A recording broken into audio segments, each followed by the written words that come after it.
This is war.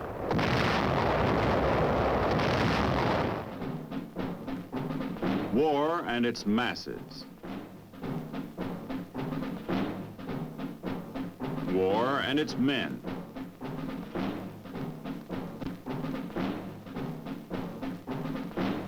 War and its machines.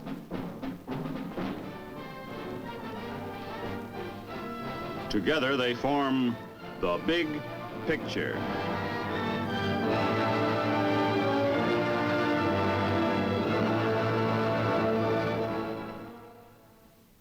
Welcome to the Big Picture. I'm Captain Carl Zimmerman. The Big Picture is a report to you from your Army, an Army committed by you, the people of the United States, to stop communist aggression wherever it may strike. The Big Picture traces the course of events in the Korean campaign through first-hand reports of our combat veterans and through film produced by the Army Signal Corps and photographed by combat cameramen. These are the men who daily record on film the big picture as it happens, where it happens. Today, the Big Picture brings into focus the United Nations offensive in Korea during the months of February and March 1951. You'll see our troops push on despite mud and rain. You'll see the Air Force give support to the 24th Infantry Division. You'll see units of the 25th Division cross the Han River. And later, you'll hear from two men, Sergeant William Taylor and Lieutenant Charles Wright, who both played an important part in the big picture. But now, let's go back to February 20th, 1951.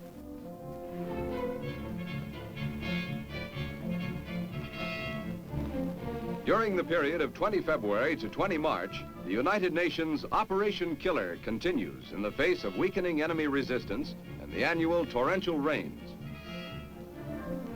In the western sector, UN forces have reached the Han River, while in the central sector, they have driven north of Wonju to the vicinity of Cheopyeong. On 12 March, Allied troops slam across the Han 15 miles east of Seoul. The attack cuts red supply and communication lines to the city, and on 13 March, the communists abandoned Seoul without firing a shot. With our recapture of the capital city, enemy forces start a general withdrawal on all fronts, offering only token resistance with rear guard elements. UN units in the central sector push beyond Huncheon and threaten the important red supply base of Chuncheon. By 20 March, UN forces are closely massed across Korea in a general line 15 or 20 miles from the 38th parallel and continue their advance along all fronts.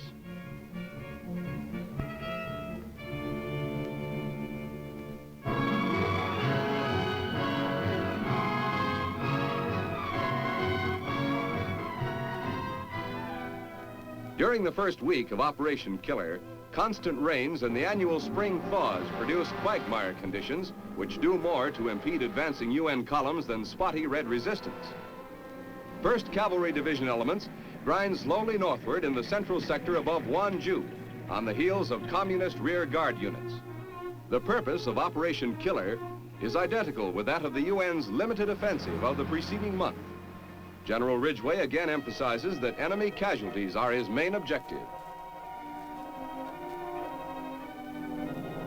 C-119s of the Combat Cargo Command deliver artillery ammo to the 1st Cavalry in the central mountain sector, where the only troublesome red resistance is encountered.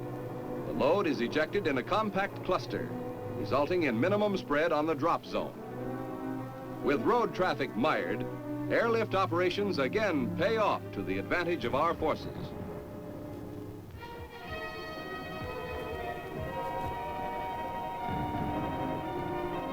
Nose fuses are screwed into place at an artillery forward position in the Korean hills. Powder increments are unpacked, ready for immediate use. The chain of supply ends as armored artillery batteries fire outgoing rounds at enemy-held points in the wooded hills.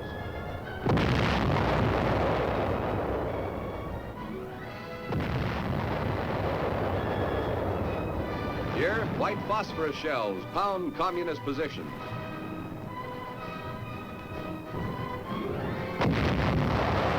Air bursts hurl metal fragments into the enemy emplacements.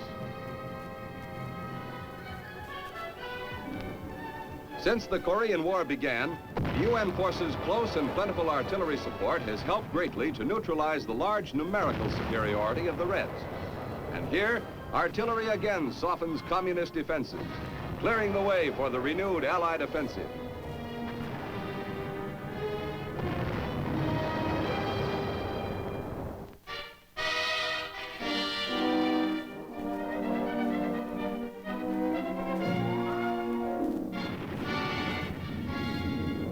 United Nations air power continues its around-the-clock pounding of men and materiel. Merciless attrition and interdiction sorties prevent the communists from consolidating in any large buildup of forces.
This was Operation Killer in Korea.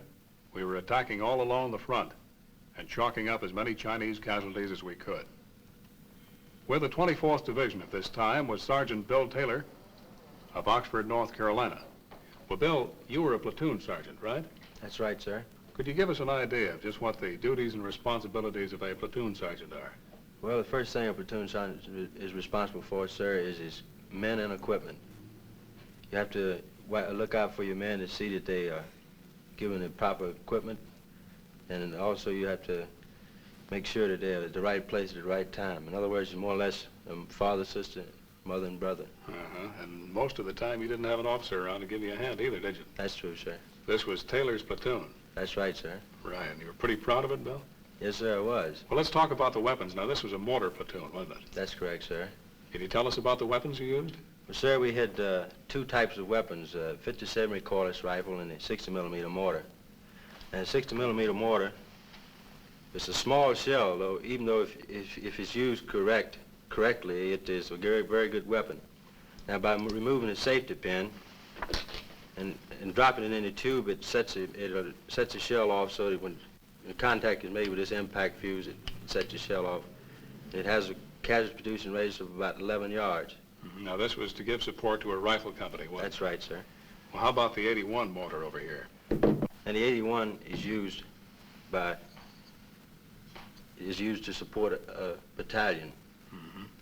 And unlike the 60 millimeter, it has more casualty producing radius, and it also goes further in range. Chinese got to know these weapons, didn't they, Bill? That's right, sir. Well, what was the roughest action you saw in Korea? Well, I'd say, sir, Hill 1157. What happened there?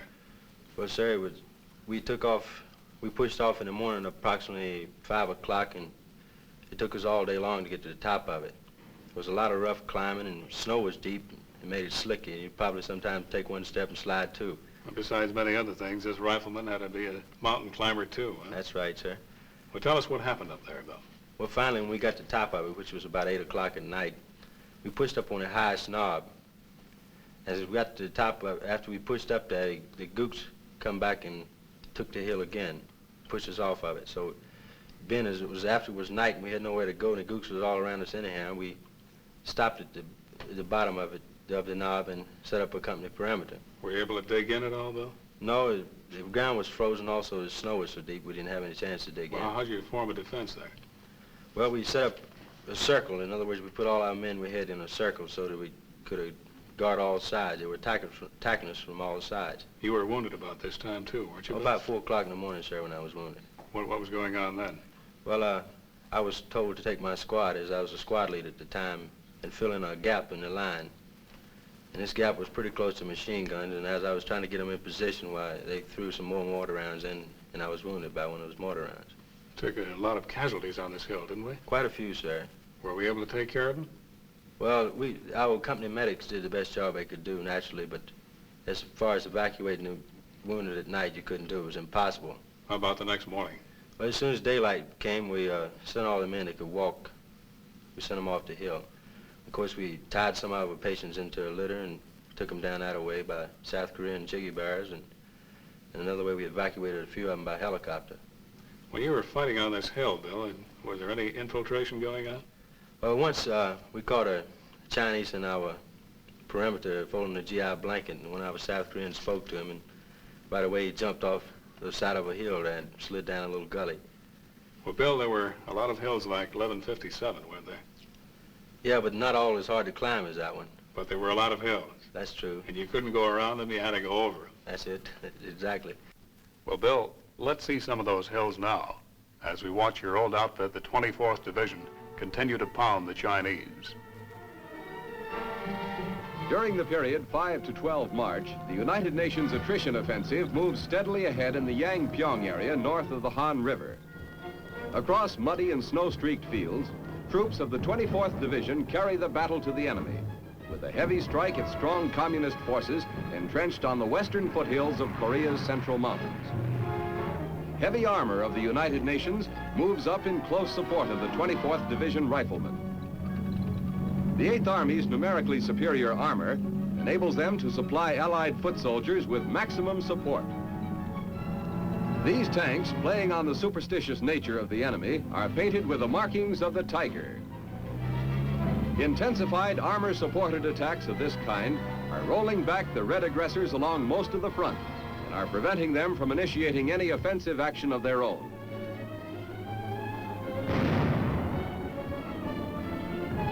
Assault troops advance to the objective through dense underbrush, where the Reds still hold out despite the heavy artillery pounding. The attack moves to the crest of the hill, and grenades are used to blast the remaining defenders from their deep holes and caves, which enable them to weather the pre-attack pounding. As our advance forces secure the heights, reserve units entrench themselves in the valley to consolidate the gains. 3 midweek Chinese counterattacks are turned back by the 24th Division here in the area of the Pukan River as the Reds attempt to outflank the 25th Division salient to the west. Other groups take time out for food and rest before resuming the attack against Red strongpoints established on the adjacent hills. In preparation for the present assault, a forward mortar position is excavated in the frozen ground halfway up the hill. The mortar is emplaced in this advanced location where it will be able to fire upon the enemy-held high ground. The sights are aligned, and the 60mm begins its explosive attack.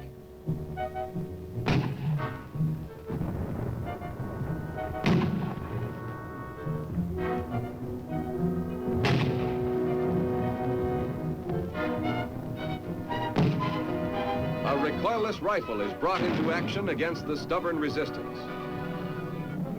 A machine gun lends its firepower as the advance gets fully underway.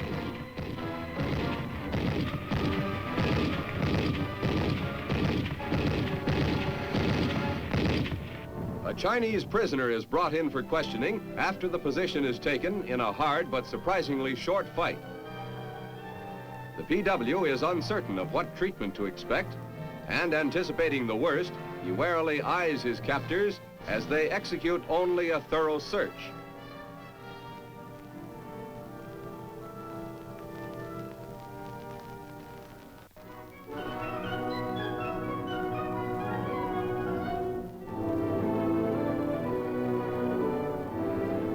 On 7 March, assault troops of the U.S. 25th Infantry Division advanced to the Han River 15 miles east of Seoul. Elements of the 27th Regiment take time out for food before resuming the advance. Because of its frequent use in emergency action, this regiment has come to be known as the Fire Brigade.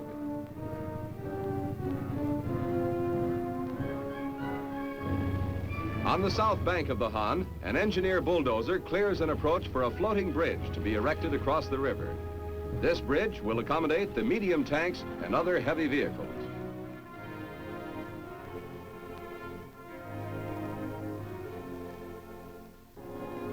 The 25th Division crossing begins early. The craft were brought up from the rear during the long period of waiting since the United Nations troops first reached the Han early last month.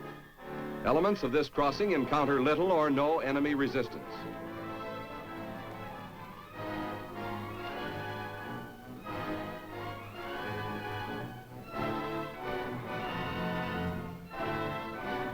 Men of a heavy mortar squad prepare breakfast, but remain constantly on the alert. The call comes. The command to fire is given, and the crew swings into action.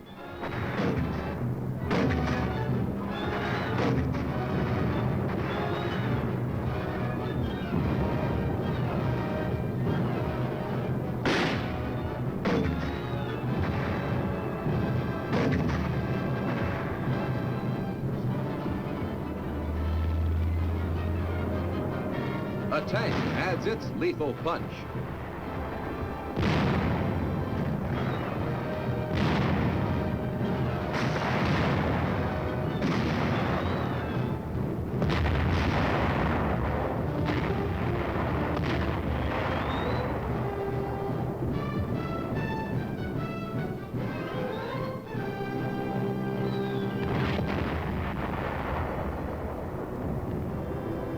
UN troops examine a deserted Chinese gun emplacement in the path of the advance.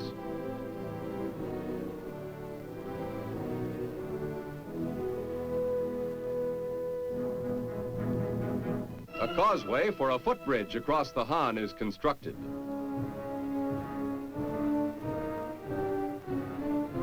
Ducks are brought up to accommodate a greater number of troops in the crossing. Later, they do double duty by bringing back Chinese prisoners. A short 2 hours after the initial crossing, U.S. engineers are well along in their construction of a footbridge. This bridge will provide additional means of crossing for larger groups of infantrymen.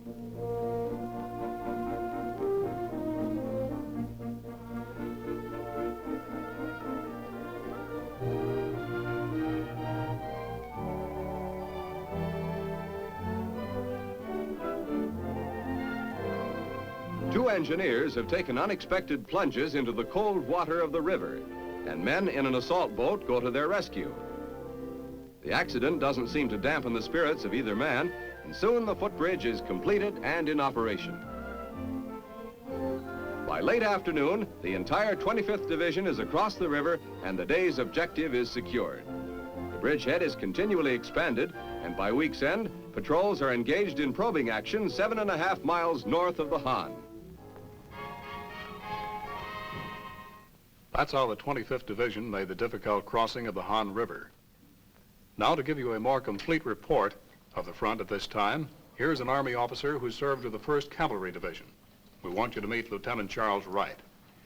Well, Chuck, you're wearing the European theater ribbon. You saw infantry action in the European theater then during World War II, right? Yes, I did. Well, could you compare the two theaters for us, the European theater then and Korea? Well, in my opinion, the fighting in Korea is much rougher than the fighting was in Europe. And I'm borne out in that opinion, I think, by other veterans who have served in both the Pacific theater and the European theater in the last war, and later on served in Korea. Well, in what ways was it rougher, Chuck? Well, it was rougher mentally and physically, I think, on the people who were there. Physically, and as much as the country was so rugged, the terrain, of course, was all mountainous and very hard to climb. We had very poor road systems, so we had to carry practically everything on our backs. And then mentally, the type of enemy that we were fighting, of course, they're very fanatical people, and they don't mind dying to win a hill and by the thousands. So consequently, we were so greatly outnumbered at all times that our men were forced to stay on the lines for prolonged periods of time, and it just actually wore them down mentally after a period of time. The Army's made a lot of improvement since World War II. Yes, there's been a great deal of improvement. The lessons we learned in World War II have been incorporated into what we call the new Army, and we have new weapons now, and improvements made on weapons that we did have in World War II. Of course, there's a great improvement also in our rations, our equipment, and things of that nature. This ration that I have here is a new ration which has just been issued to the troops in Korea, and it's called an assault ration. This is the ration a man receives before he goes into an attack, right? That's correct. This ration is very compact. As you can see, the cans are small, and it also is a very good ration. This makes up one meal, and if a man is going into an attack, he can put these in his pocket and carry them along without any trouble at all. Well, what do we have here, Chuck? Well, this is a cracker and cookie unit in this can, and this can contains some type of meat, and there is a great variety of different types. This particular one is pork and apple sauce. This packet here is an accessory packet and contains cigarettes, matches, chewing gum, coffee, sugar, can openers, and things of that nature. It's a very good ration. Yes, it is. Very complete, isn't it? Yes, it's very complete. Well, now, later on, he's backed up by more complete rations, isn't it? That's true. This ration doesn't take the place of his regular ration, but it's strictly a supplement, just to carry into an attack where you want to have something light and not be weighted down. Mm-hmm. Well, getting back to the 1st Cavalry Division, the action you saw, were you with them when the Chinese came through back in November of 1950, Chuck? Yes, I was with them at that time. Is that where you were wounded? Yes, I was wounded there and also captured for a short period of time by the Chinese. You see, our regiment was operating separately at that time, and we were surrounded completely by the Chinese and had a 12 to 14-hour battle. We were so greatly outnumbered that the battle went in their favor, and we were finally forced to withdraw. And the Chinese, as I said, were all around us, and they set up roadblocks on our routes to withdrawal. And I was eventually wounded several times, and being unable to walk, I was placed in a tank. And this tank later had to be abandoned, and because of my wounds, I couldn't keep up with the rest of the people, and I was captured by the Chinese. How long were you a prisoner, Chuck? Well, I was only a prisoner a very short time because I had a chance to escape through a freak, more or less, and I did make good my escape and got back to the American lines the next day sometime. What's the most important support your rifle company received, Chuck? In my opinion, Carl, it was artillery by all odds. Artillery is something that you can depend on at all times. You can get artillery on a moment's notice, and through the communication system that they have now, it's very fast and very accurate. They can get a lot of fire on a very small target immediately. Mm-hmm. Well, Chuck, we salute you and the men of the 1st Cavalry Division. But now let's get back to the story of the Korean fighting in March of 1951. By mid-March, the renewed United Nations offensive is rolling steadily forward, nearing the 38th parallel. Members of a 7th Division reconnaissance patrol strike northward through land from which the communist forces have been withdrawing rapidly, but in good order. The tank-reinforced patrol finds little opposition from the retreating Reds. Communist resistance, which had previously been stubborn at many key points, now seems to have collapsed in most areas. However, their withdrawal route is studded with anti-tank mines and booby traps.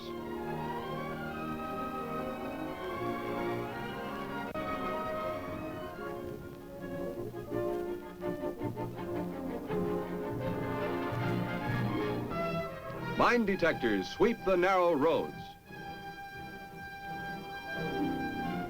Engineers repair a road dynamited by the retreating Reds. The collapse of communist resistance below the parallel seems to indicate that the Reds hope to prepare their spring offensive in North Korea, unmolested by UN ground attacks.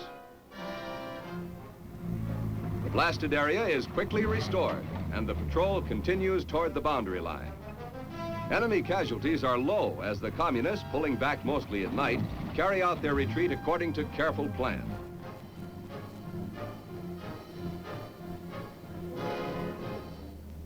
In its dash toward the parallel, the patrol passes through many gutted villages, visual testimony of the toll of war.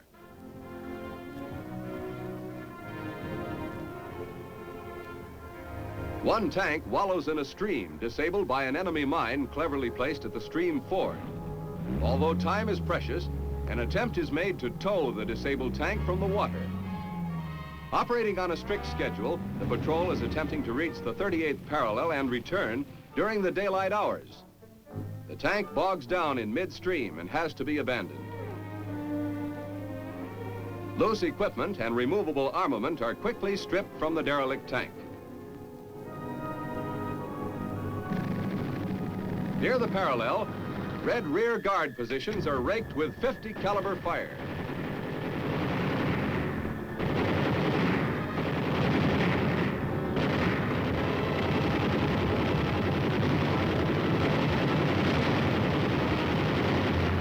A few miles short of their objective, the patrol finds a demolished bridge blocking further advance and heads back to report on enemy activity in Concord.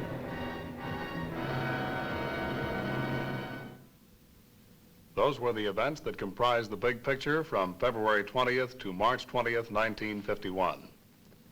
Our thanks to Lieutenant Charles Wright and Sergeant William Taylor for being with us. Next week, the big picture will again show the United Nations offensive.